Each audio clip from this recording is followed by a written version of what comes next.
ata të cilët bëjnë edhe ligjërimin dhe diskursin politik si në foltorin e parlamentit, ashtu dhe në komisione parlamentare. Është në listë hapur, po. Ermonela Fela, Ervin Hoxha dhe Enkelida, dhe një pyetje të fundit. Kush janë personazhet e televizionit në këto listat e PS-s? Se mbaj mend paktën ishin disa, Iris Luarasi, tjetër, Julian Zyla. Këta dy ishin apo ka dhe të tjerë?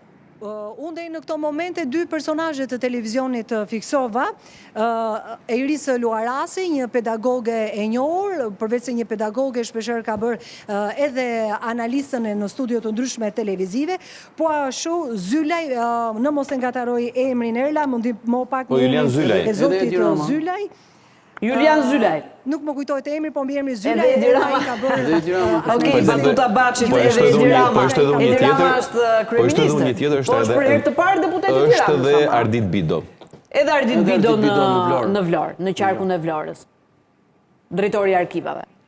Edhe një mik i joni se e kemi parë shpesh. Okej, gazetar dikur, po njëri i televizionit.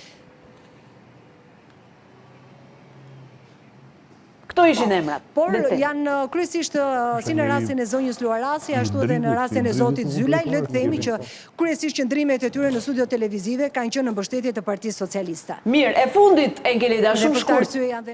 Me që kanë ikur shumica, ndonjë të paknaqur ose me të rinj të varur pe nga PS-ja apo jo? Unë vetëm një arrita të shoh Erla, që është pjesë e kryesisë së Partisë Socialiste, pasi emrat e tjerë të rëndësishëm nuk janë pjesë e kryesisë së Partisë Socialiste, vetëm Erion Braçën pash. Ishte shumë i mërzitur, u largua aq shpejt sa as gazetarët nuk patën mundësi që të reagonin dhe të mundin të merrnin ndoshta një sinkron të shpejtë dhe të shkurtër.